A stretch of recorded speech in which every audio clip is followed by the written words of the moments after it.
Good evening, everyone. And look, as always, Candy's right here because she knows what's coming. Put it in a pocket she can't get at. Oh, let me set this up a little better. Good evening on this. It's now December 14th, Saturday, the 14th of December, 2024, 10:31. It just changed from 10:30 to 10:31. The way I have the lighting set up here, if I put this hat on, I'm in the shadows. So I'll take it off. You've seen it before if you've been on the channel. I haven't worn it for a bit. I wore it tonight when I went grocery shopping. A few people asked me, what does your hat say? A lot of people wear glasses but don't wear them when they're out and about. So I took it off and would show it to them directly. And had a couple nice conversations. I had a boring day today, a largely boring day. I played a couple games of chess against Wonder Boy, my 11-year-old. I lost both times rather quickly. He's getting very skilled. I think he's going on to chess playing websites and is improving his game. I guess I should do likewise. Let's see what Anna Monarchy is writing. Anna Monarchy is writing, hello and good evening, Gordon and fellow conspirators. I like that. And then he writes, I just thought conspirators sounded a bit amusing. I guess we conspire to bring kingdom come. His will be done kind of closer to utopic existence. We're getting there. We're all on that path. We're all on that road. If you've chosen to put your feet on that path and are walking towards it, eternity is a tough concept to wrap your mind around. And Monarchy says of our wonderful sick prime minister, sick SIC, denoting sarcasm. He's still a drama queen. Oh goodness, yes he is. So let me take care of Candy. She's sitting here all patiently. She's being good today, not glomming all over me. All right, sit down, shake a paw, lay down, speak. But she is in good voice. Bacon treat. So there you go. I bought her more bacon treats. And I have my coffee here, but I also have a glass of eggnog. And I love eggnog. I can't get enough of it. I'm probably on our fourth carton already. I think I bought one big carton, I think it's 2 liters, and then the 3 of the skinnier cartons, and we're going through darn near one a day, and I'm drinking most of it. And for what it's worth, if anyone cares, this is just eggnog. I don't even have any rum in the house. The hardest part for me maybe one of the hardest parts of the ending of the Christmas season is that they don't sell eggnog anymore. I endeavor to go out and buy 2 or 3 just before they expire. But anyway, before I get rolling, the usual. I ask anyone chiming in, anyone watching, if you like the content, hit the thumb up button. And of course, you're welcome to subscribe. But this one is going to be this video, this live stream could be short, could be long, could be interesting, could be boring. I don't know, because I don't really have a central theme for it. I decided to change things up a bit and just conversate with whoever, everyone and anyone who happens to show up. And right now, Anna Monarchy, who's here most nights, is willing to chime in, and let's just talk about what's happening in the world. There's something I wish I could do. I was on a stream earlier today, and I noticed that the host, someone like me, was able to take a comment that someone wrote into the comment field and then populate it onto the screen underneath. And I don't know how you do that. There are 3 dots beside, but it doesn't give that as an option.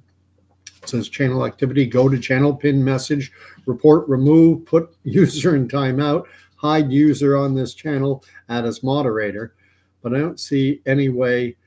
If I wanted to populate, he is a drama queen. I don't know how to put that up on my screen. I was on Vincent Rhodes' Coffee with Jesus. station earlier this evening. And I like how he's able to do that. And I've seen others do it, but I don't know how. Wish I did. And I don't know, maybe I need some software to be able to do that. Software that I don't have. And Monarchy is wondering, where is everyone else anyway? There are now, according to YouTube, I notice this isn't always 100% accurate. I'll have people chiming in and it'll say 0, and I'll have 2 or 3 people typing comments. But right now, it says there are 2, and Monarchy being 1. I don't know who the other individual is, but you're welcome to fill up the live chat. One Monarchy, in relation to my eggnog, said, cheers, I'll drink beer for the both of us, LOL. I have made my own non-alcoholic eggnog with milk, eggs, cinnamon, nutmeg, and real maple syrup. It's not bad. I've never tried to make eggnog myself. I just buy the carton. This is Nielsen, not a plug. Just it's what I typically buy. Love eggnog. Anyway, what are some of the things happening in the world? I mean, I'll just start freestyling, as it were.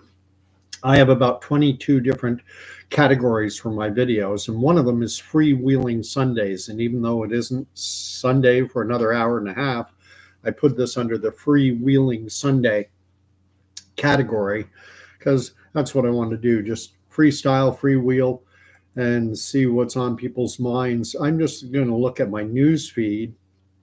We have another major high winds and a weather system moving into the southern coastal region of British Columbia.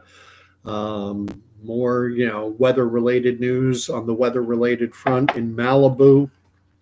There was a wildfire reported, and interestingly, Dick Van Dyke, famous actor from the Dick Van Dyke Show, Rob Petrie, also popular, Bert from the famous Mary Poppins movie, and he also had something of a cameo in Mary Poppins Returns, I understand.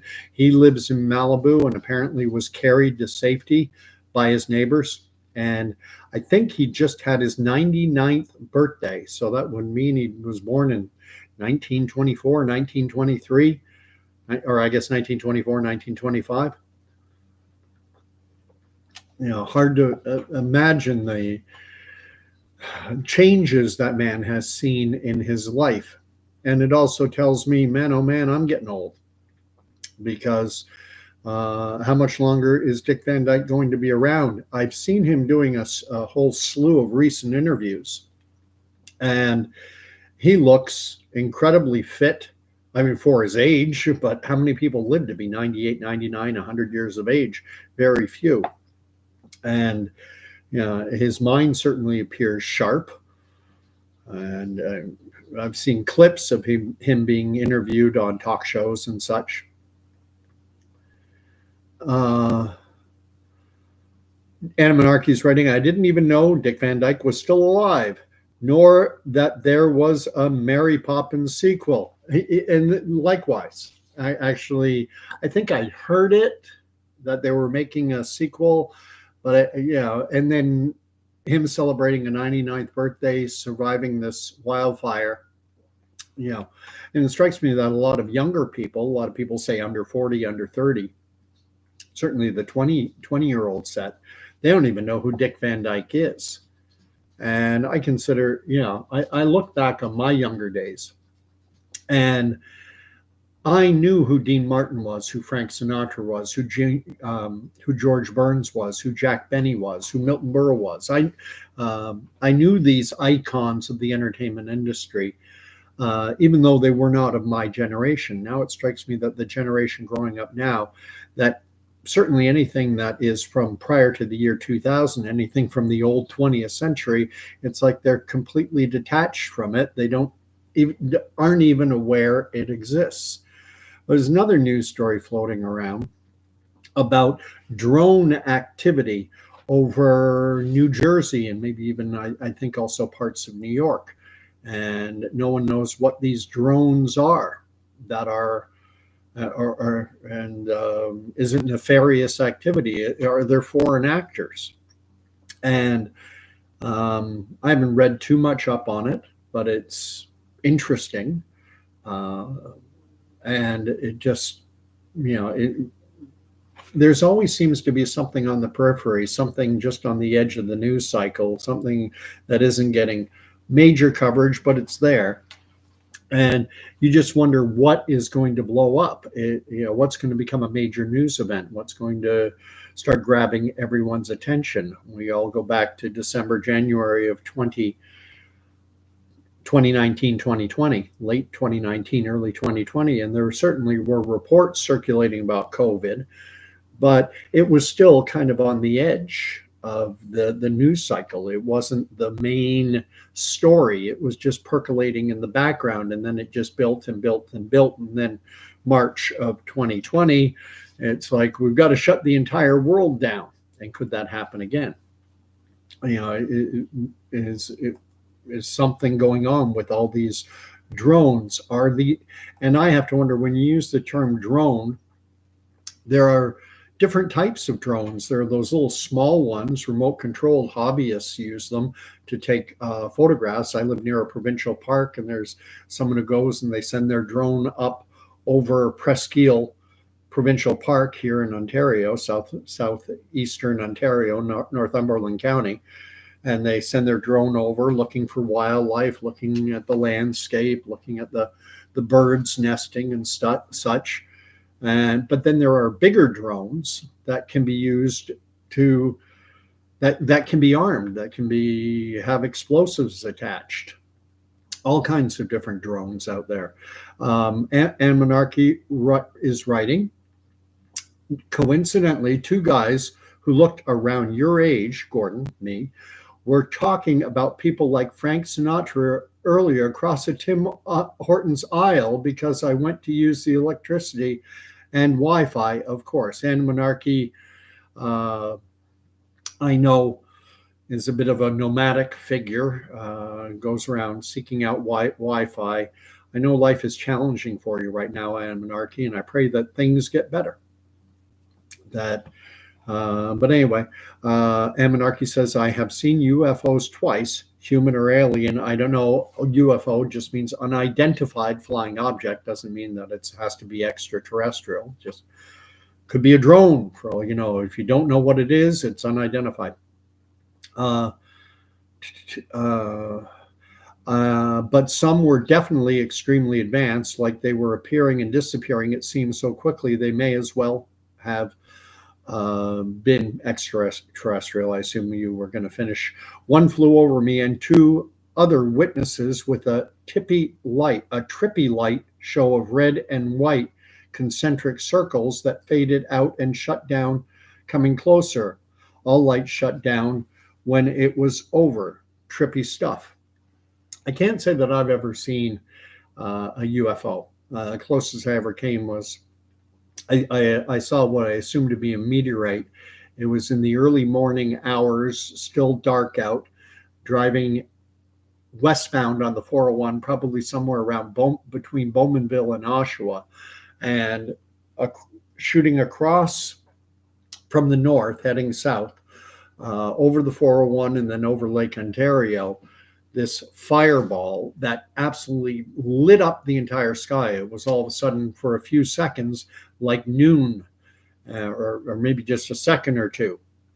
I don't ever remember hearing a sonic boom. Anyway, Monarchy goes on to write, I've seen an F-15 fighter jet flying demonstration. It had nothing on those UFOs. It may as well have been from Toys R Us. I was ground crew at the Trenton Air Force Base when I was in the military. Had a air show, and I remember they had three, and it wasn't an F-35. I don't think it was an F-35. It might have been, but they had it flying with a Lancaster bomber and a fighter, a Spitfire. I don't know what the fighter was.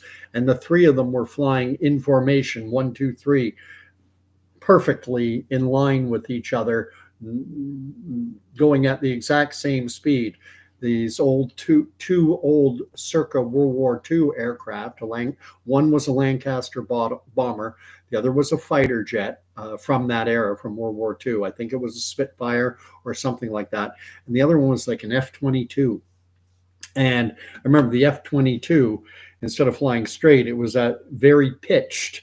And I assume that that pitch was to allow it to fly at the same speed as the Lancaster and the World War II fighter. Danny has showed up. Danny F.E., good evening, Gord and family. It can start to feel like that, can't it? These little nightly chats we've been having. But just to catch Danny up, I'm basically just going through the news, freestyling, talking about what's happening in the world. We're talking about the wildfire in Malibu, about Dick Van Dyke, about the drones that are being spotted over New Jersey. Next news story that shows up on my news feed is about the South Korean parliament voting to impeach President Yoon Suk Yeol over martial law order. An interesting little factoid from about that. First, I'll read this.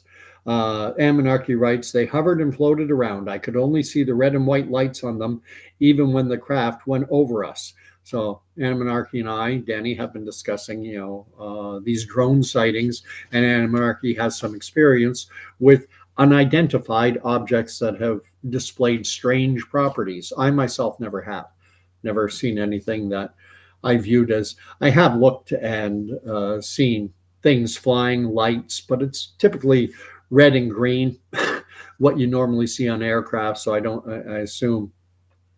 But then again, I've also had thoughts at the same time that if an alien intelligence was going to fly and do reconnaissance, well, you'd want to look like an airplane. You'd want to look at like something innocuous, something that's is not out of the ordinary.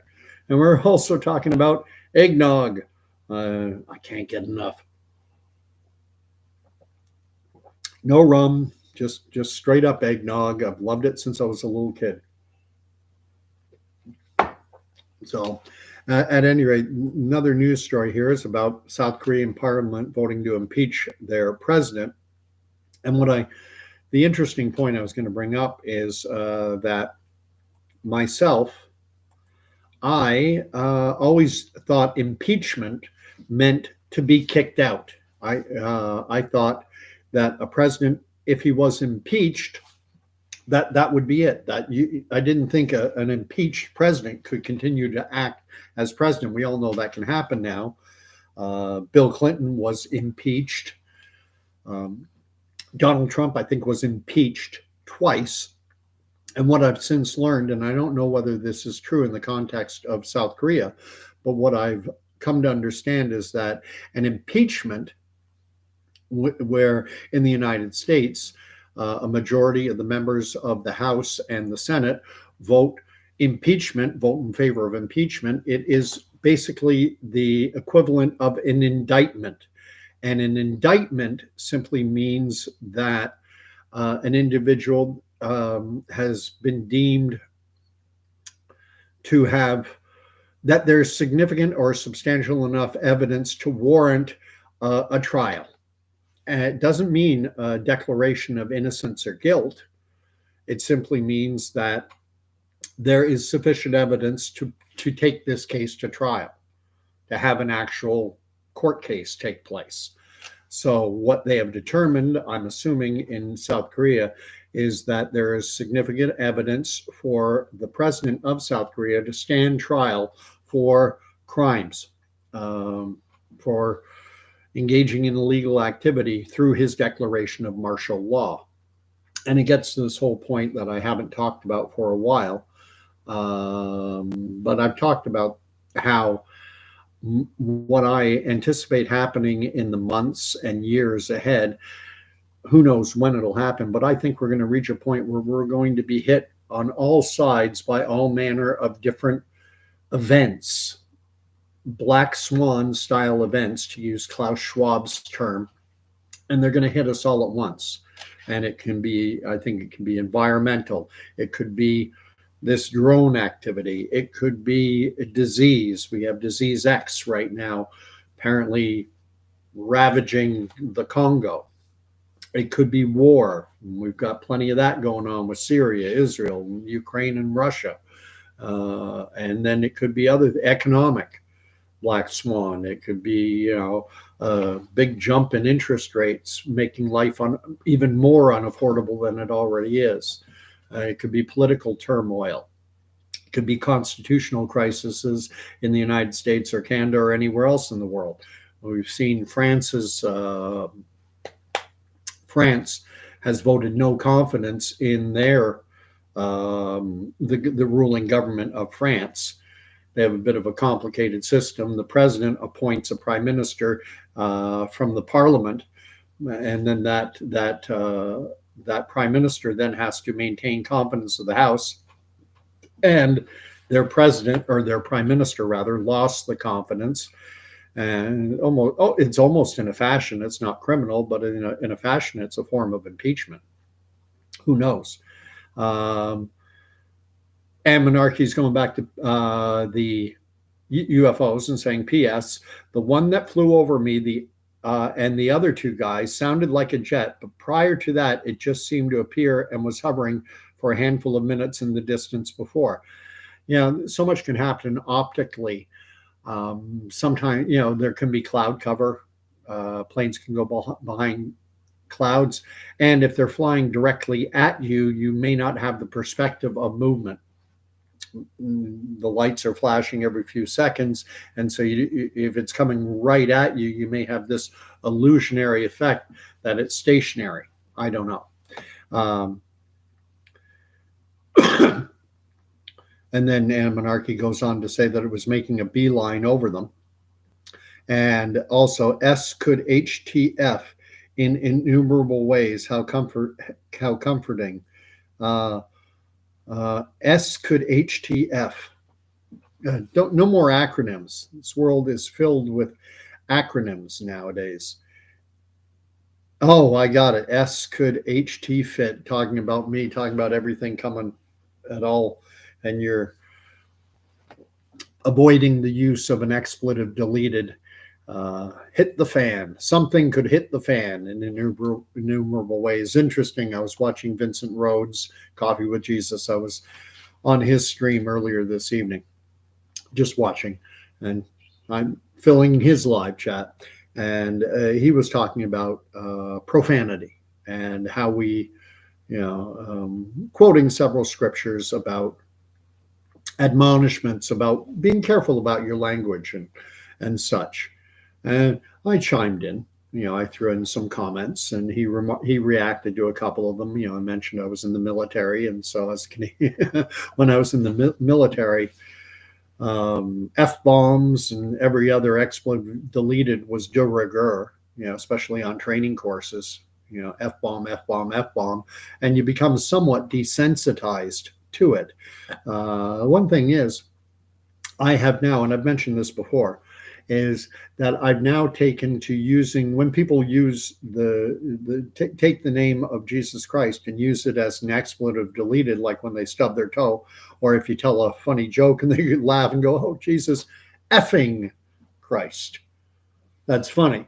And I have taken the opportunity on occasion to say, hey, do you mind? That name is precious to me, and it can serve as a springboard and opportunity to witness to somebody, because most of the culture has little to zero knowledge of who Jesus is, what he did. They don't know anything about the Bible. I talk about this all the time, how in the broader culture, people have basically been programmed to view religion, in general, and the Christian faith in particular, as being the domain of ignorant, superstitious, and quite often bad people.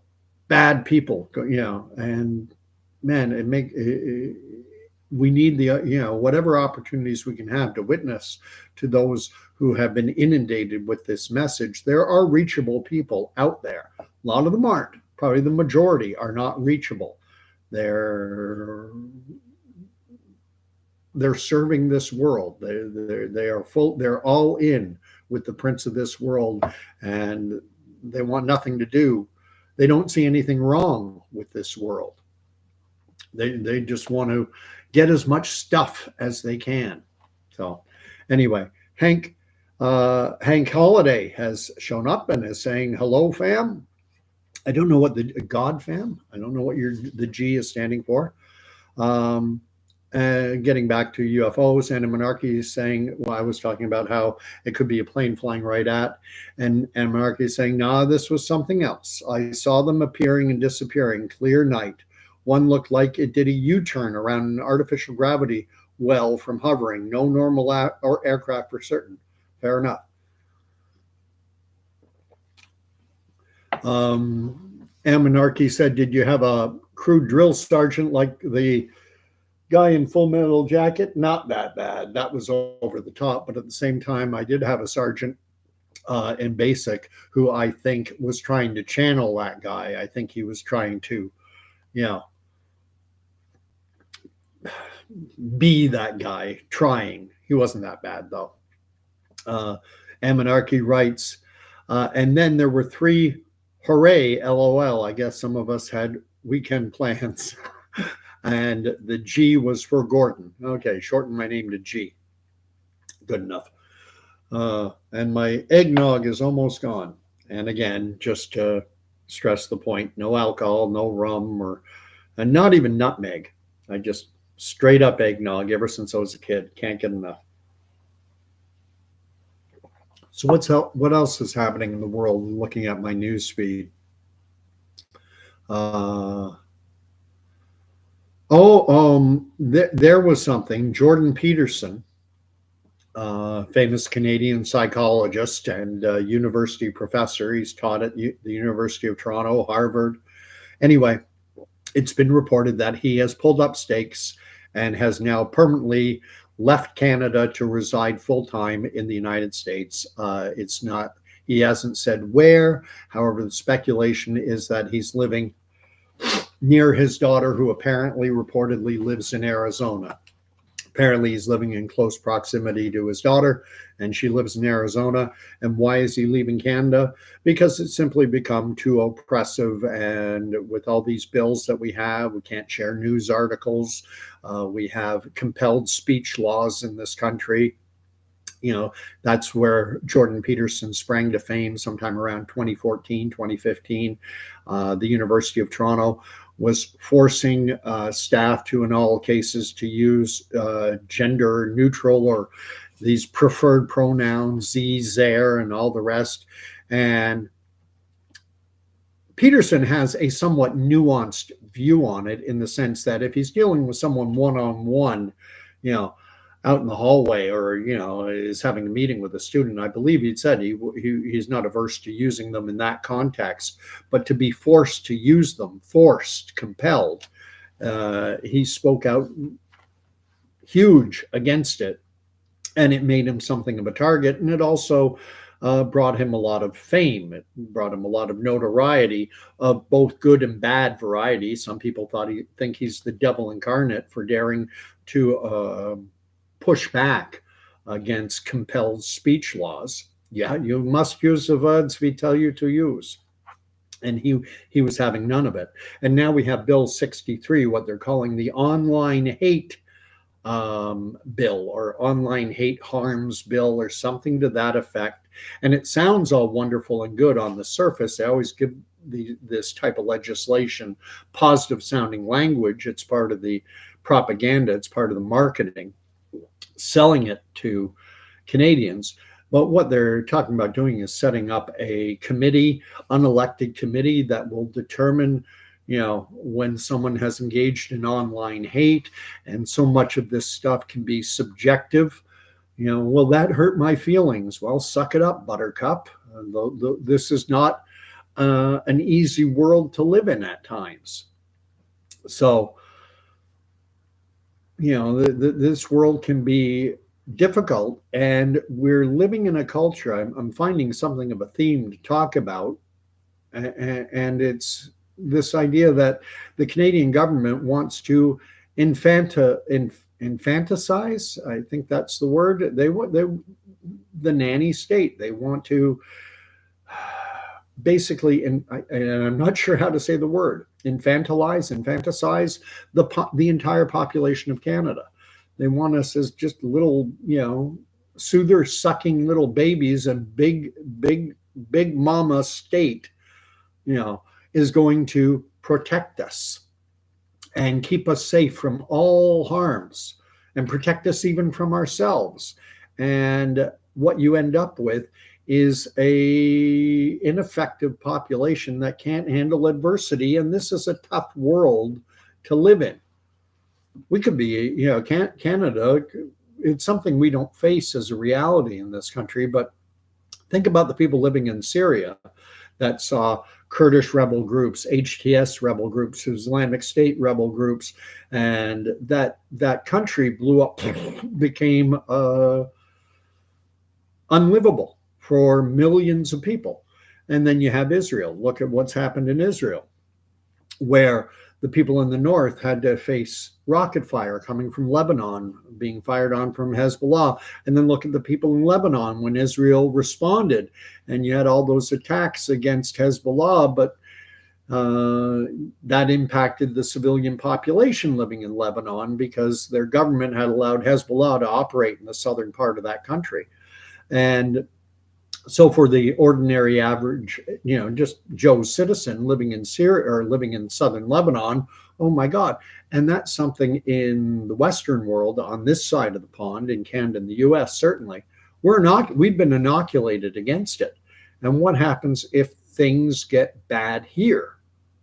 Are we going to have the backbone to be able to confront difficult situations? I wonder about that.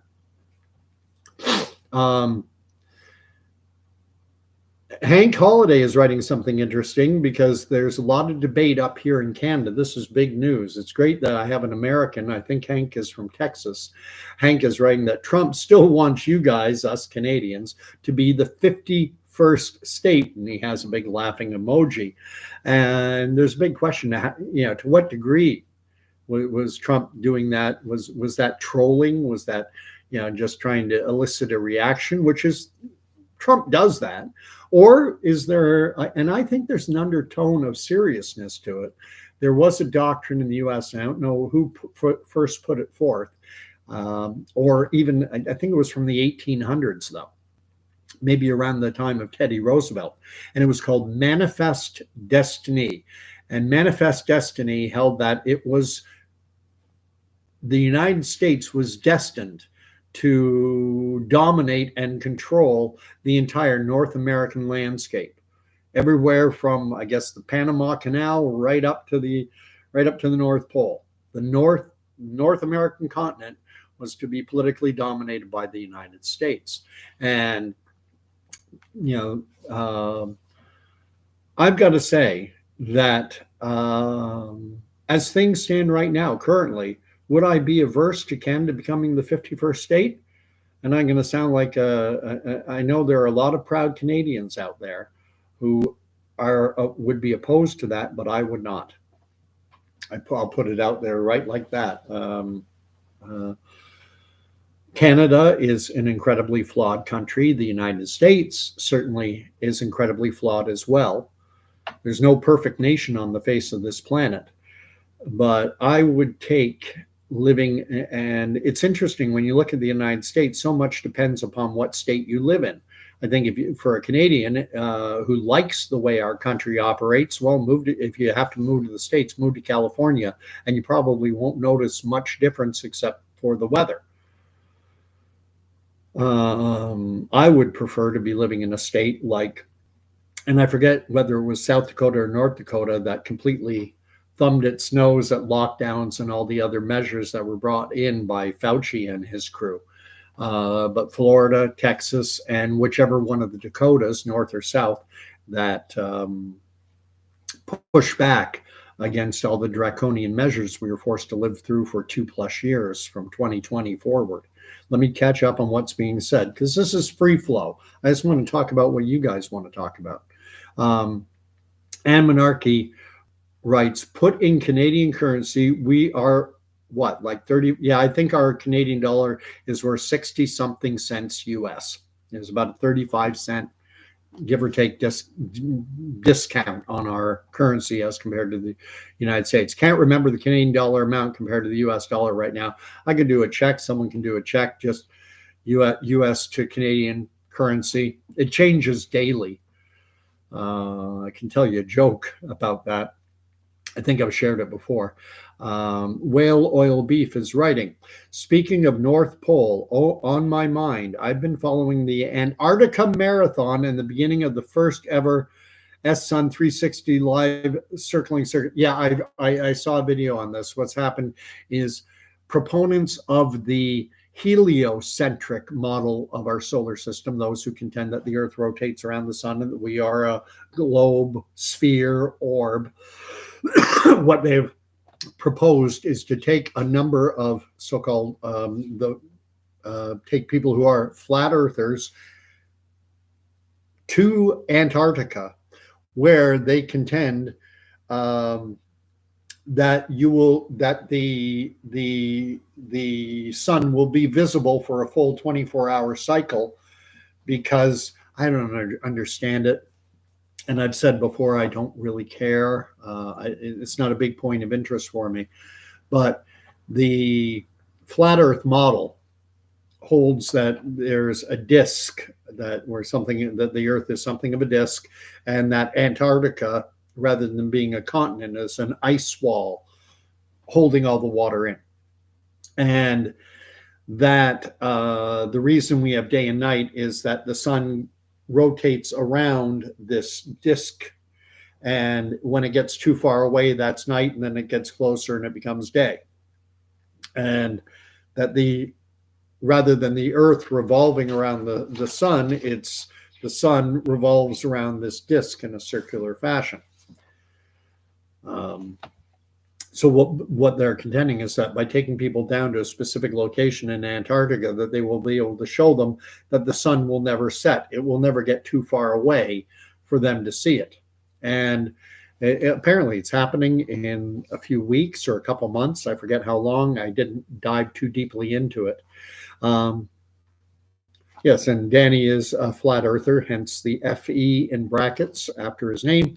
And he holds to that contention that Antarctica is the ice wall that surrounds this disk that we all live on, as per the flat Earth model.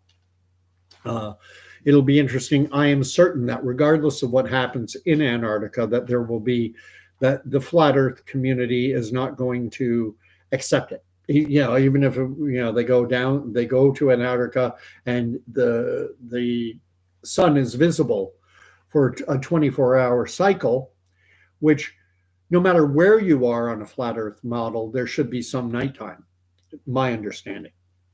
So if indeed it does work out and the sun is visible for the entire 24-hour cycle, and they're showing these individuals who ascribe to the flat Earth model, what will they say? My guess is they'll find something to say. It's similar to the whole situation with Billy Carson. I know that there are still individuals who are holding on to this guy.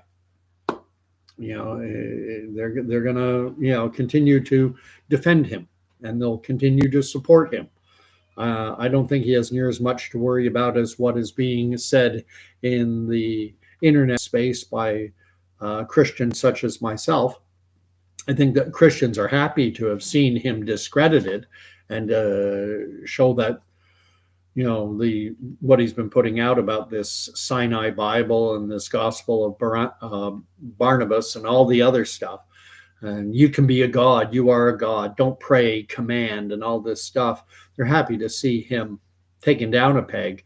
But with his diehard followers, I think he's okay. I'm sure it's going to have an impact on him. I'm sure he's going to lose some followers, he's going to lose some cash. But I think in the long run, as long as he sticks to his guns in a fashion, he'll lies have currency in the marketplace, and people it's that old, people want to be gods, people gravitate toward that message. And there are people who have been hurt by churches. I've spoken to that before. There are people who have been hurt by quote unquote, the church, whatever that means to them, be it the Roman Catholic Church or a Protestant church or an evangelical church. There are evil people, there are bad people in our churches, and they do bad things. And then people take that as a representation of, why would God let that happen?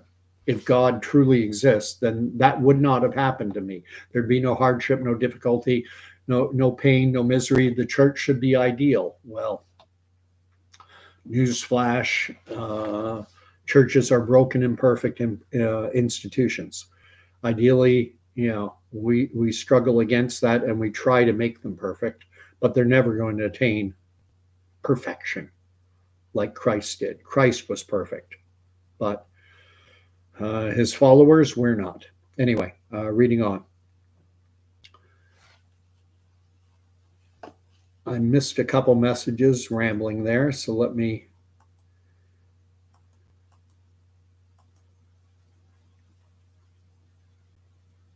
Okay.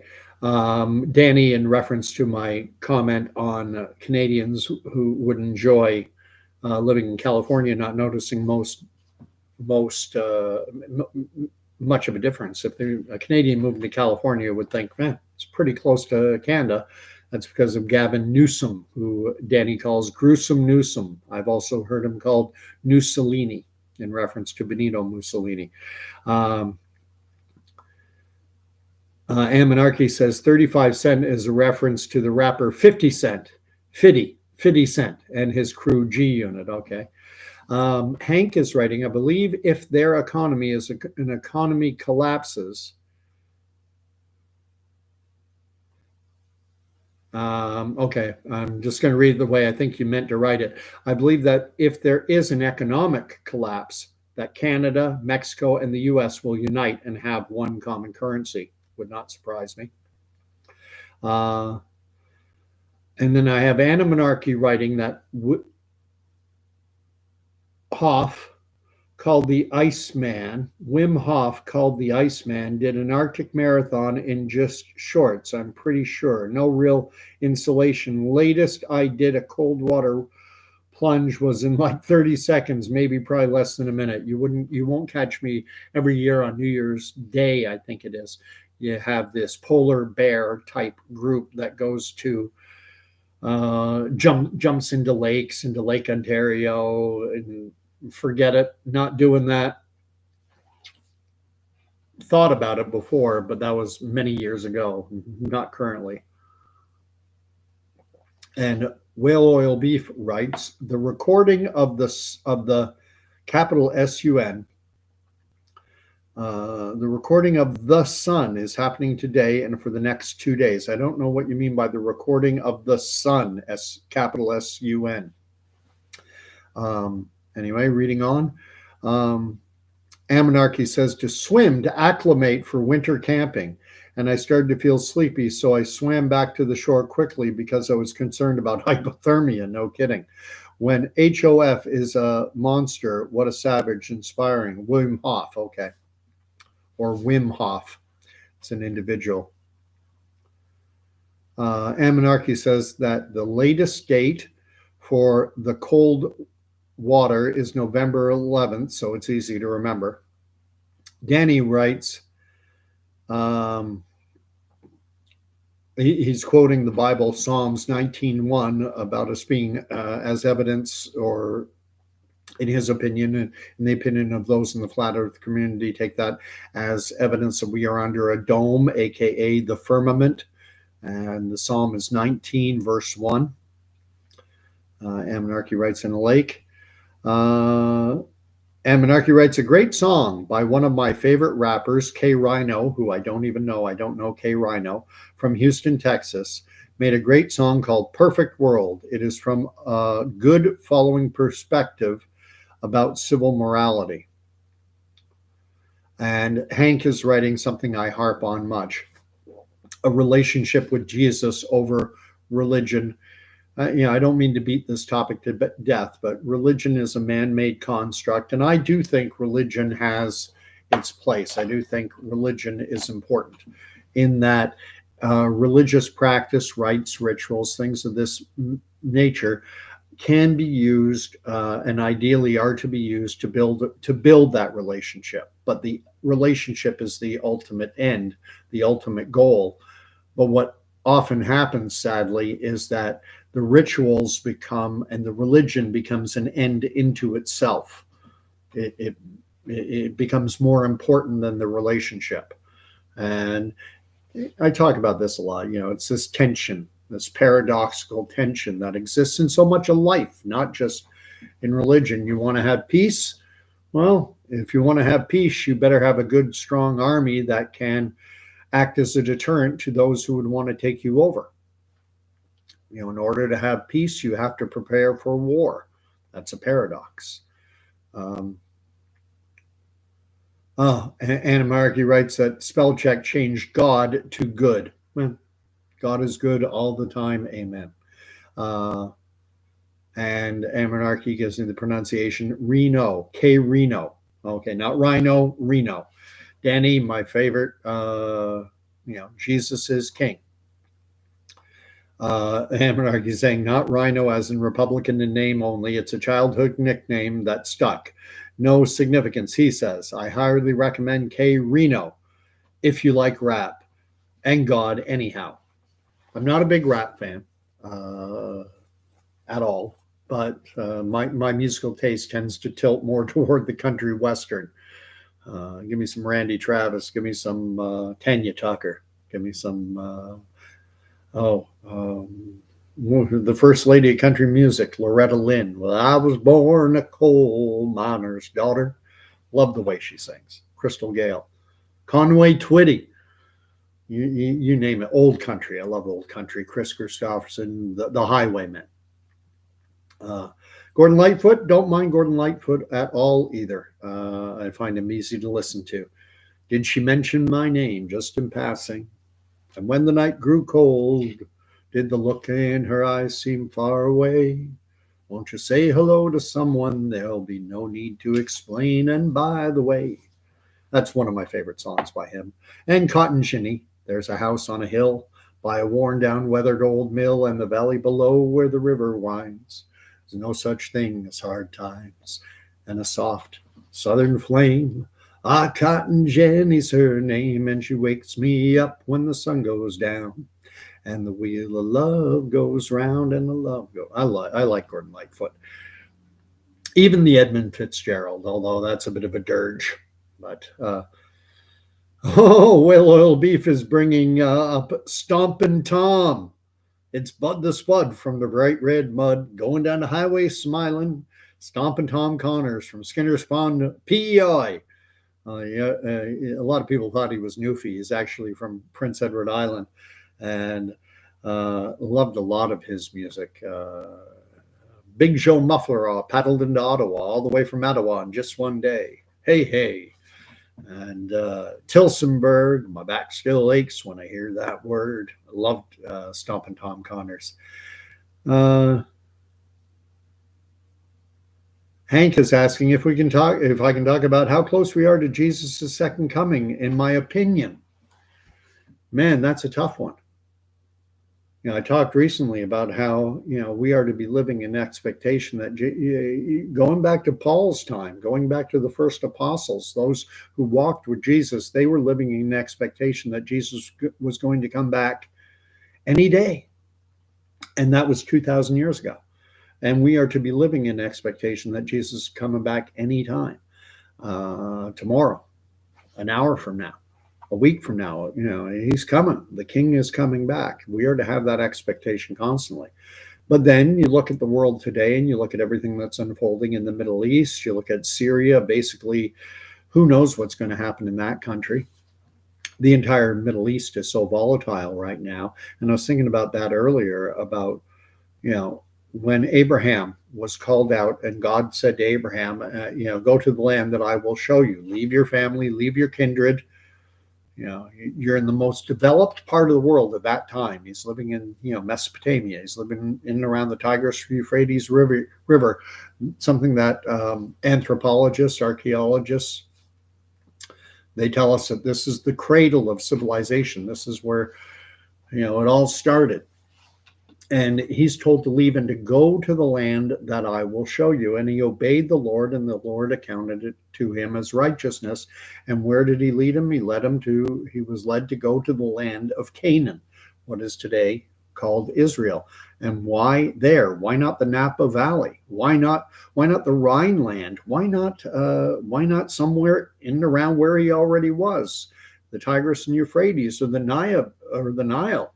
Why was he sent to this barren desert, like prone to famines, prone to droughts? But he went to that land that's called the land of milk and honey, but it takes an awful lot of work to turn that land into milk and honey. And now things are really seemingly coming to a head.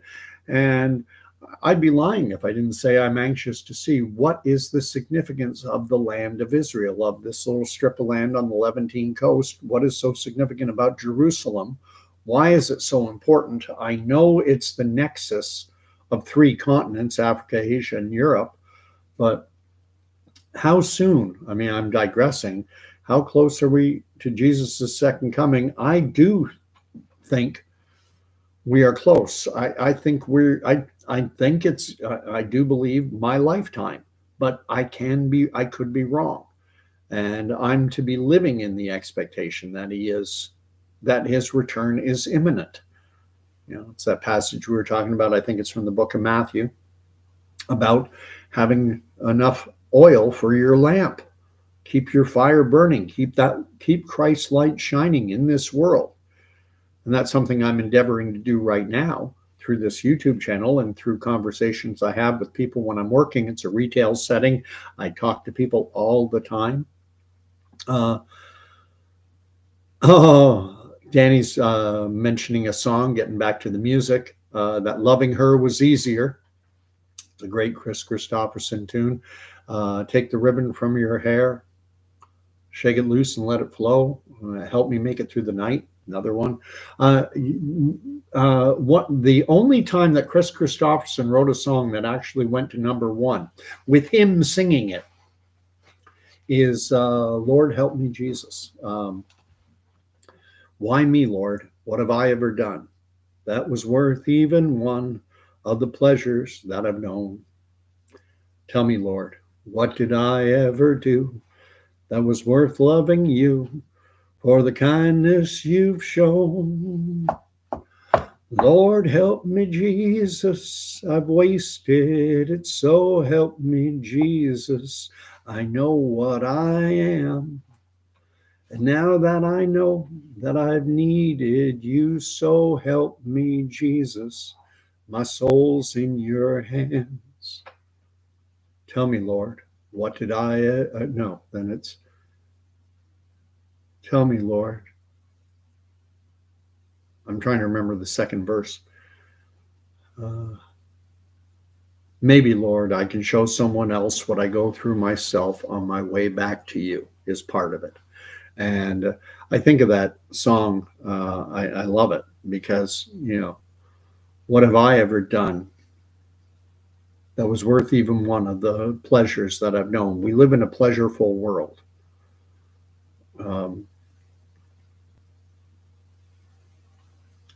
And Lord, help me, Jesus. I've wasted it, so help me, Jesus. I think a lot of us look back on our life and say, oh my gosh, I made so many wrong choices. And wouldn't life be so much better if I'd made the right choices, if I'd been walking more closely with you? I would have done so much better. So Lord, help me, Jesus. I've wasted it, so help me, Jesus. I know what I am. And there's a recognition there that doesn't exist in the world today, where the world has to acknowledge, individually, we have to acknowledge that we are sinners and that we are fallen and that we're broken and that we need a savior. But the culture teaches that you don't.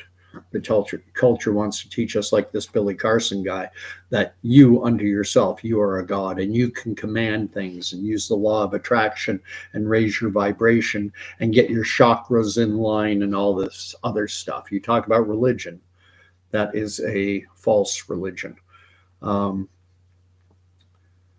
Danny is writing, the end is nigh, not a typo, writing intonation.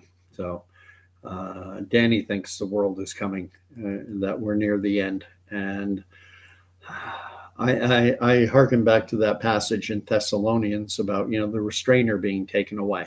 And I think we're getting very near to that point where the restrainer is going to be taken away. We're going to have we're going to be on the brink of anarchy. And then Big Brother is going to step in, one world government. And we're going to, and when I say, I got to think about it more when I'm talking off the cuff like this. But I think we're probably, a year or two away from that happening. And then we have the tribulation. And while I believe in the rapture, I believe that it's a post-tribulation rapture. I believe the rapture will happen at the second coming. And if we go off biblical prophecy, then we're looking at 7 years of tribulation. And it's only through Christ that we will be able to endure it. So I'm going to read on a little more. Sharunian's writing, Takara Bay or Bai and Gordon Causey, both live. Oh, there's another station going live at the same time as mine. I have Heather's here saying, hello to me and all. Best country song ever was Vince Gill singing When I Call Your Name. I think I've heard that song, but I don't recognize it by the title. Amonarchy is saying better late than never to HM. Everyone showing up. Everyone saying hi. Whale Oil writes, sometimes Gordon, not me, that is live at the same time as Rich Hopkins, an ex-US Navy, similar small following. Okay. That's unfortunate. It's tough sometimes. You got to decide if my content isn't always the best. I acknowledge that. I know that. Oh, Mac Davis, it's hard to be humble. Man, if you haven't heard that song, Lord, it's hard to be humble. When you're perfect in every way. I'm just going to sing. I can't wait to look in the mirror. 'Cause I get better looking each day. To know me is to love me. I must be one hell of a man. Oh, Lord, it's hard to be humble, but I'm doing the best that I can. I used to have me a girlfriend, but I guess she just couldn't compete with all these love-starved women who keep clamoring at my feet. Well, I probably should find me another, but they're all in such awe of me. But who cares? I'll never get lonesome because I treasure my own company. My favorite line from that is, some folks say that I'm egotistical. Hell, I don't even know what that means. I guess it's got something to do with the way that I fill out my skin tight blue jeans. Oh, Lord, it's hard to be humble. Great song, Hank. I hadn't thought of that one for years. When I was in the Army and we would do nighttime exercises, I had this young kid, Ernst, who called me Jukebox because I would sing all night. And I know the words to 100+ songs easy. In May of 1941, the war had just begun. The Germans had the biggest ship. It had the biggest guns. See who can name that song. I'm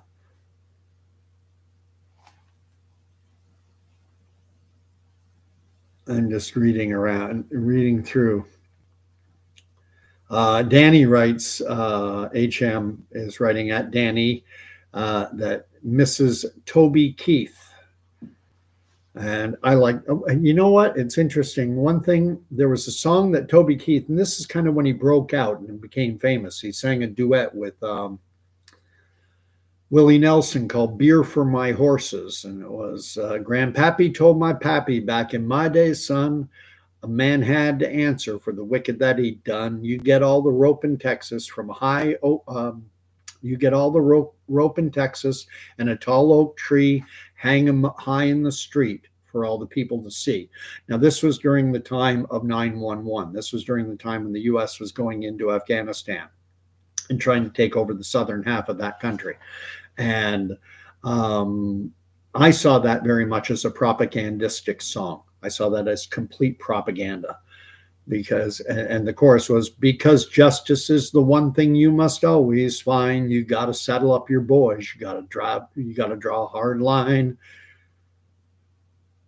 I can't remember. I got to sing it to remember the entire thing. And I know I haven't got the greatest voice in the world, but that whole idea of grandpappy told my pappy back in my day, son, a man had to answer for the wicked that he'd done.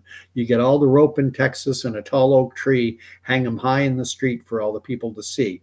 Well, what about the rule of law? What about the rules of evidence? What about confronting your accusers? This song was a celebration of vigilantism, which is scary. This idea of mob justice. We saw examples of what mob justice is like during the COVID era when in the Toronto Star, that newspaper published what people were saying about let them die. Anyone who chose not to get the vaccine, the COVID vaccines, there were all kinds of horrible things being written about us. And that's vigilante justice. It's mob rule and the ability of the state to direct the population in one direction or another into this collective mindset is freaky. So that song by Toby Keith, Beer for My Horses, singing whiskey for my men and beer for my horses. I liked the song. That's the horrible thing. I liked the song. It was a catchy little tune. But I did not like the content of it. Another song that comes to mind often that I really like the tune is Okie from Muskogee by Merle Haggard. I think it was Merle Haggard. And I'm proud to be an Okie from Muskogee, a place where even squares can have a ball. We still wave Old Glory down at the courthouse, and white lightning's still the biggest thrill of all. We don't make a party out of loving. We like holding hands and pitching woo. We don't let our hair grow long and shaggy like them hippies out in San Francisco do. And I like the song. I like the tune. It's catchy. And it kind of, to me, is kind of, it talks about what's good and bad about the United States at times, and Canada by proxy. You know, this idea of there's comfort in being part of the group, but at the same time, that can become oppressive. You know, I'm trying to remember all the lines from the song, but there's some, we don't burn our draft cards down on Main Street. And being able to protest a government is the hallmark of a free and democratic society. And, you know, that was written at a time when that song came out during the Vietnam War era. And if an American was being sent, had a conscientious objection to serving in the military and going over to Vietnam, because if the rationale was, well, I think it's a lie, this whole domino theory. And I think the Gulf of Tonkin incident was, you know, cocked up, and that it was nothing compared to what they made it out to be, this major, yeah. Music is a powerful tool. I mean, those are Christians know music is powerful. It has, but you've got to be discerning. This is my view. You really have to be discerning. You have to pay attention to the lyrics of what you're singing. The tune itself, you know, can fill you up with a wonderful feeling, but sometimes the words behind that tune can shape your worldview and send you down wrong paths.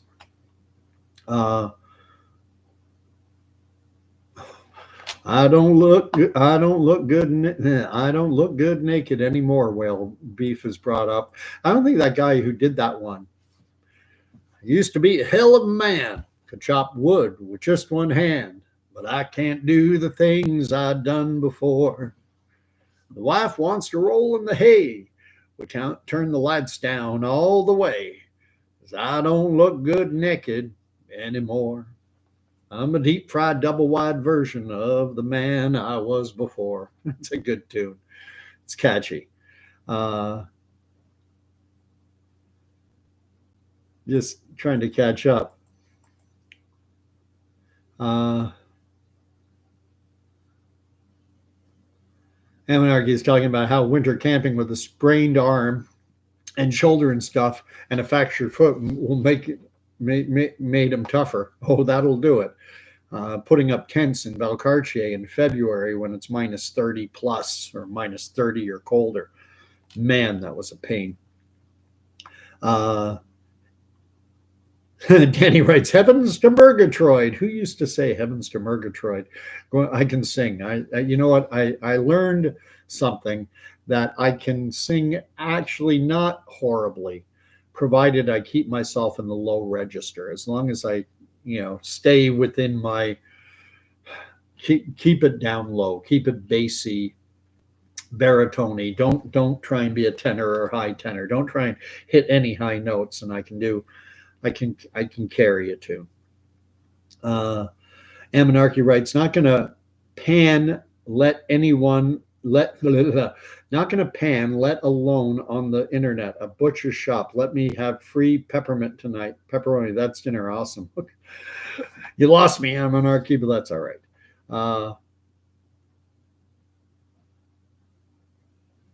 HM is writing to me and Danny when he did "Don't Let the Old Man In," a real tearjerker. I'm not familiar with that term. Don't let the old man in. I don't know that one. Uh, Hank Holiday talk, and this has been on my mind. This is why I love the live chat. Hank Holiday is bringing up the Village People in the song "In the Navy." Well, you can sail the seven seas in the Navy. You can put your mind at ease in the Navy. Um, this was during the disco era, late 70s, but the song, and it's come back into the consciousness a lot because of Donald Trump has made it something of his theme, YMCA by the Village People. And apparently, I was just reading that the writer of that song is threatening defamation suits against anyone who promotes this idea that it was a quote unquote gay anthem. And I'm like, well, that's how I always viewed the song. I always viewed YMCA sung by a group. Now, apparently, the guy who wrote the song is the cop, and apparently he was married. So I don't know if he ever engaged in a homosexual lifestyle. But regardless, that song to me has always been basically the homosexual anthem. Young man, there's no need to feel down. I said, young man, pick yourself off the ground. There's a place there called the YMCA. They can help you back on your way. It's fun to go to the YMCA. It's fun to go to the YMCA. You can get yourself clean. You can have a good meal. You can do whatever you feel. And we look at the progression in the popular culture, especially through music. You had characters like David Bowie, music groups like The Sweet and others, where cross-dressing became the norm. And this whole idea of gender fluidity, think of the song Lola by the Kinks, where it's about a guy, I met her in a bar down in Old Soho where you drink champagne and it tastes just like cherry cola, Coca-Cola, Cola cola. And, it's all about picking up this woman who turns out to be a man.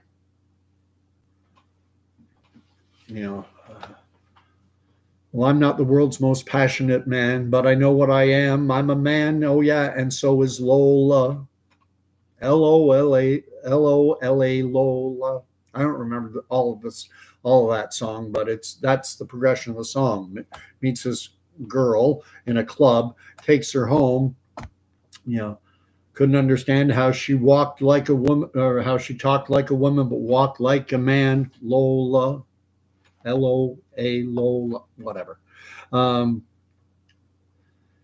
Danny and David. Okay, now I'm on to Anna Monarchy, who writes, I look down on anyone who considers themselves royal, especially when they are particularly evil and corrupt with utter contempt. I make a toast alone when I hear they have expired, like Queen Elizabeth.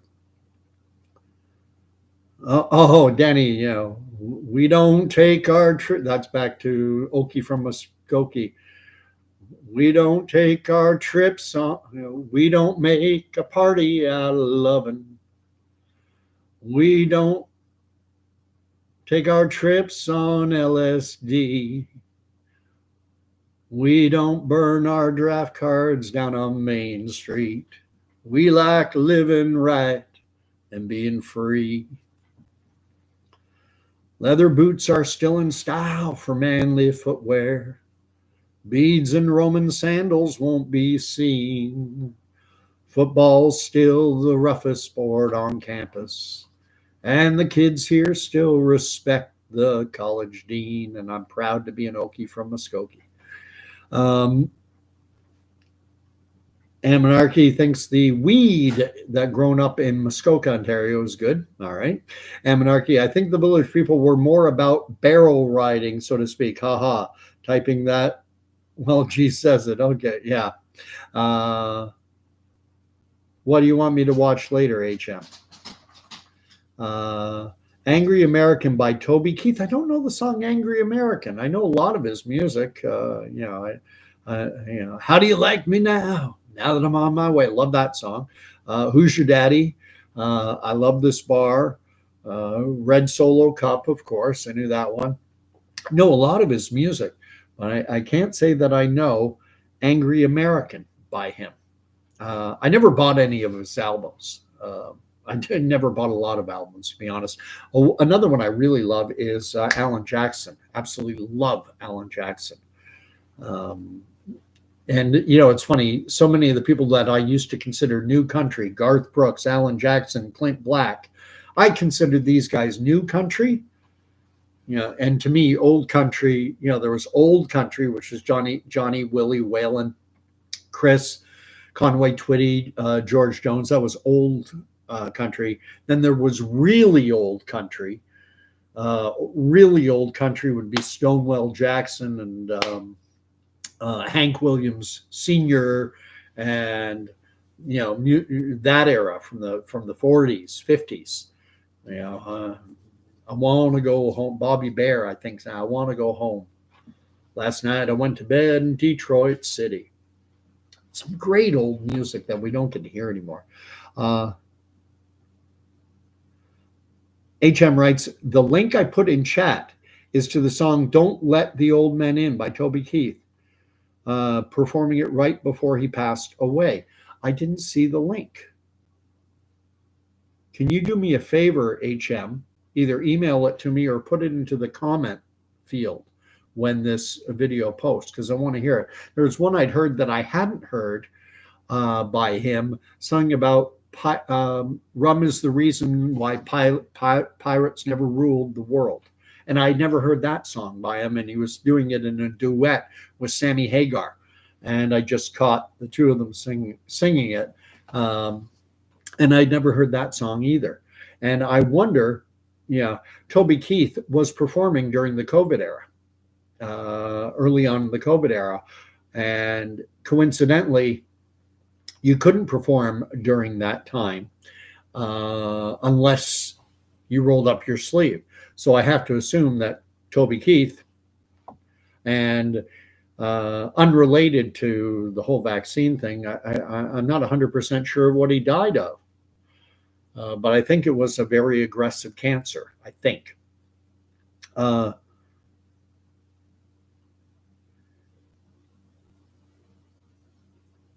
Amonarchy's writing, the real Stonewall Jackson was some legendary gold rush or something era figure.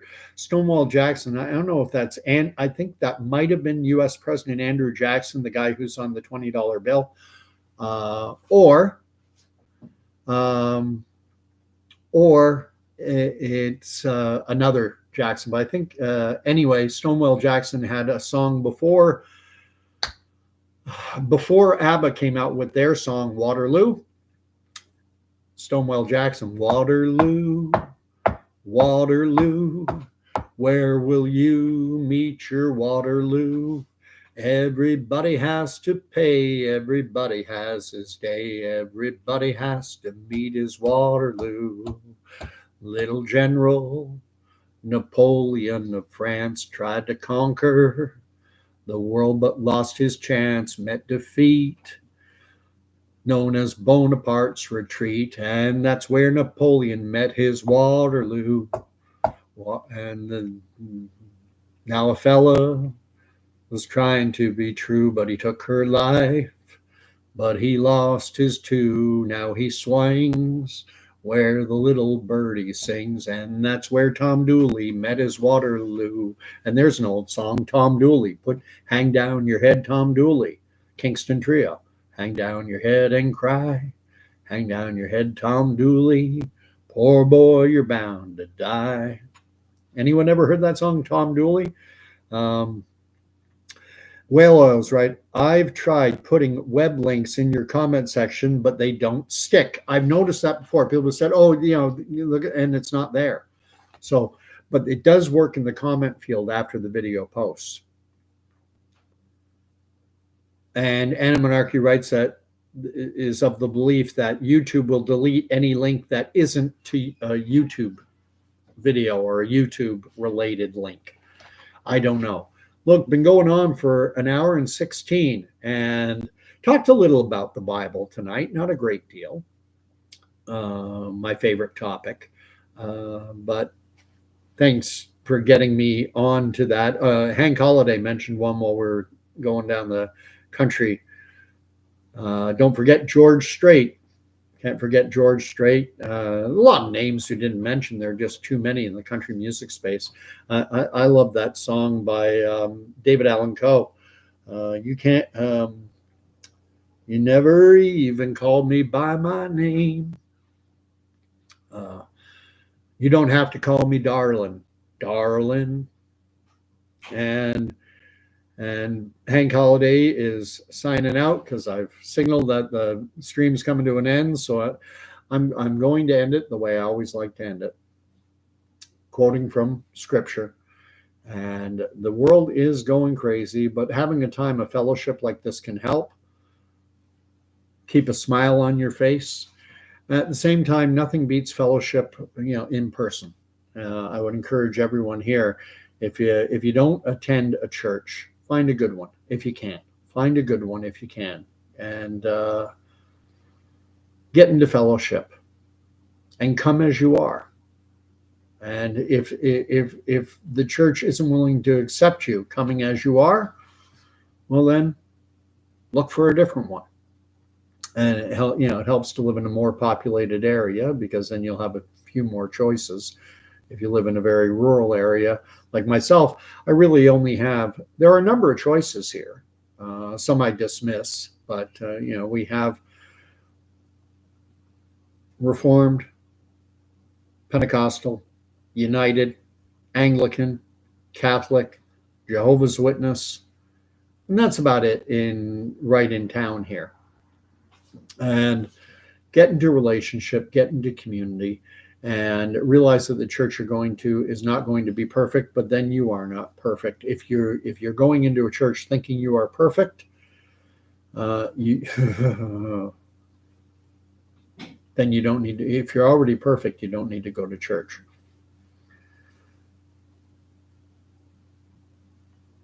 Just reading the last few messages. Eminarch is going to listen to some of the artists. Great. All we are is dust in the wind. Whale O Beef is writing. And I got Danny writing, hey, Uncle Sam, put your name at the top of his list. And the Statue of Liberty started shaking her fist. And the eagle will fly, man. It's going to be hell when you hear Mother Freedom start ringing her bell. Those are lyrics to a song that I'm not familiar with. Have a great night, all. And Danny says that's part of an angry American chorus from above. And all right. Yeah, Hank Holiday puts it very well. If you know everything, you can't learn anything. I was asked the other day, I sing a lot of work, and I do. I sing a lot of hymns. The ones I know word for word, like "How Great Thou Art." I know all of that. I know all of "Amazing Grace." I know a good part of "Blessed Assurance." There's a number of hymns. The one I like in particular, because it tears me up when I really ruminate on the words, is uh, "I cast my mind to Calvary, where Jesus died and bled for me. I cast my mind to Calvary, where Jesus bled and died for me. I see his wounds, his hands, his feet, my Savior on that cursed tree." Anyway, someone asked me if I'd ever written a song myself, and I've written a couple. And I'll give you the chorus to one of the songs that I wrote. "Oh, for the day that is coming my way, when my heavenly dad says with voice oh so glad, open that door, walk right in, cross the floor, because son, dear son, you are home. Oh, for the day that is coming my way, when my heavenly dad says with voice oh so glad, open that door, walk right in, cross the floor, because son, dear son, you are home." So that's there's a couple, but that's the chorus. And the only thing is I don't have a musical mind. I don't know notes. I can't put it onto a piece of paper with the notes. I just have the music in my head. And I probably borrowed from tunes that I've heard over the years, but I think that's pretty standard. Anyway, may the Lord bless and keep you. May the Lord make his face to shine upon you, and may the Lord grant you peace. Get into community, get into fellowship, and get into the Word, get into Scripture. We'll talk to you all soon, probably tomorrow night. Anyway, night.